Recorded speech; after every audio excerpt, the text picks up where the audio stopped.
YouTube, what's going on? Today we'll be breaking down two New York session pairs and one London pair, and we will be seeing how I see the markets and potential plays that I like for the week. So let's get it. Let's go. Create screen. Now that we're back on the charts, we will start with that London pair first. With the London pair, I will simply just go to the 4 hour and show you guys that price was on an uptrend and price is now on a pullback. But from this pullback, we did make a lower high and make a lower low. From this high, please let's not forget that we did make a high in the market. Although we did make a lower high under a important resistance, because if I go to the daily time frame, on the higher time frame, we are on a downtrend and it is a pullback. But price did make a bullish indication above this zone to show that price could potentially trade up to zone. So now if we do go back to the lower time frames and reset the chart, we do see that when price was selling off, it did make a lower high and did make a lower low. Taking this in consideration, I do see a nice bearish trend playing, and if we can get a break under this zone, we could start playing sells. So now that I understand that I see that a low indication has been made under a level of support that we were using to push the market up on the current trend on the 1 hour time frame, I'm going to tell myself that if I don't see price coming back above this zone or establish a level of support here, once I see price trading back under, we can attack this low and potentially making a new low under this zone to then continue the sell trend down there. And that's really just simplifying the markets and understanding that from lower highs and lower lows, you can simply play specific zones that are safe. Because if I do zoom out this line over here, this line is a level of support. So if price is breaking this level of support, turning it back into resistance, we can then start playing this potential zone down here. And then this will initially be the overall target in the move. Now with that being said, let's switch it off and go into a New York pair right now. The New York pair that I want to do is gold. Taking gold into consideration, we can go to the 4 hour and work our way down. Price is on a downtrend, but once price made this low, it made a higher low, and from this level right here, I kind of seen a form of break of structure, simply because when price is making lows, lower highs, and tapping into the zone, we ended up breaking it instead of doing the same momentum that we did in the past. Now breaking the zone, we are coming above. If we go to the 1 hour, breaking the zone, we were coming above a lower high, which was a resistance to give us more confirmation that price wanted to stay above the zone and not sell back under. When price did that, you can clearly see price started acting in a bullish manner, making highs, higher lows, and finally tacking a level of resistance that you see on the daily time frame, which is right here. Taking that in consideration, you can see that once price made this high, a pullback was necessary. We don't know where, but we're simply just telling ourselves that we did not want to see price break this level right here to play potential buys back up. Now that you understand that, let's get to the lower time frame, which is the 1 hour. Once you seen price make this low, came and make a high, and showed you that price was not strong enough to even sit at this low, leaving wick rejections and not break it, you could have simply told yourself you would have been playing above this level. What would hold your trade is if we can break this level of resistance, simply because that you've seen in the past that every time price is at this resistance, it was selling off. So let's say you didn't want to trade that because you didn't want to be too risky. You could have told yourself that once price made the indication that price wants to trade above here, you just want to see price establish support. And once price is trading back above, you could attack this high, potentially knowing that we can make new highs and start attacking this level of resistance right here. This is just understanding simple break of structure when price was failing to continue its downtrend. But as you can see, once price came all the way up here, it did make a lower high. So understand that since price was under a level of resistance, sellers came back in and pushed the markets back down. This was around news timing, so it all correlated.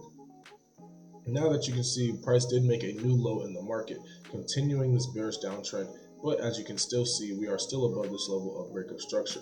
What I want to see is I want to either see if price is going to be trading back under here, or if we'll be coming back under, or if we'll simply be coming back above here. So understanding that, I know that price did make a low, did make a pullback, and we do have a major high, and we do have a low that is not as major because if we do zoom out, it is not breaking important structure of the bullish uptrend. It is simply just breaking this zone right here, and that is really okay, because until we see price trading back under here making new lows, we will not be looking for sells. I'll repeat that because if you guys look, when price broke under here, this is what it did, and this is how far as it goes. So if price was to trade back under this zone, we could be potentially targeting this level right here and going for a new low. Now with that being said, let's do another pair, and the pair that I would like to do, I'd like to do USD JPY. The USD JPY, we can go from the 4 hour and we can go from 4 hour and break it down. From here, you can see that price was on an uptrend and making this high right here. When price made this high, you can clearly see that price was due for a pullback. If we go to the daily, you'll see it cleaner. Now back to the 4, price was due for a pullback, and once price was selling off, we're not guessing pullbacks, we're simply telling ourselves areas that we did not want to see price break.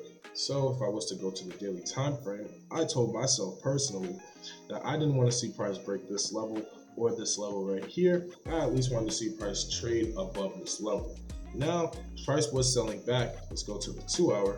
Price was selling, and when price was selling, it failed to show a level of support, making new highs from here. So selling down, looking for more buyers, failing to stay above here. And once price came down here, you can see that price finally made its low, but didn't really make a new significant low here. From there, you've seen that price was in a form of consolidation, then made a higher low, breaking back above, and this was a clear indication that you can see that price wanted to trade above this high and keep going. So from here, you would have seen price made a higher low, and you would have just told yourself, if you can see price trade back above, you will hop in buys, because you know potentially we could be attacking this high, making a new high, and continuing. So now with that being said, you can clearly see that once that happened, we did make a high, but failed to come above this level of resistance. You may be asking, why did I mark this level? Of course, I will tell you, because simply I seen that when price was trending, price broke above here. So I took that in consideration, that above here, buyers were in control. Same thing, when price came here, buyers pushed the market up, but they weren't strong enough, so price turned to a level of resistance. I'm taking this zone in consideration because I do see a lot of momentum and control being used here. So now back over here with USD JPY. As you can see, price came all the way up here to not make a new high and then started selling off, which one was okay because you did see the uptrend, but two, you did want to see indication that price could potentially keep breaking up from here. So price ended up selling. You can see that when price ended up selling off, price tapped into level of supports and did not continue the uptrend that it had before, showing you more weakness. But as soon as price started to sell under, if we do go back to the 4 hour, you can clearly see that price sold and did not make a new significant low. Going back down to the lower time frame, price was consolidating in this level, making a lot of noise and volume, but you would have just been patient and waited for New York session, because you would have clearly seen that price gave an indication that it could trade back above. Not only that, gave a higher low, and you could have just played trades back above, potentially seeing if we were breaking this high and going to the next one and continuing. As you can clearly see, that price ended up staying next to this level, not breaking it. All we're really telling ourselves is we want to see if price is going to establish a level of support up here, because we did not see that yet. We just seen price trading above it and continuing more, or if price will be trading under to break these lows. This is why I have these circled, because I'm focused on the major highs and major lows in the market, and I know that if price does not break this low, we will not be coming down here. If price does not break this high, we will not be coming above here and going for more. So that is really all that I'm waiting for.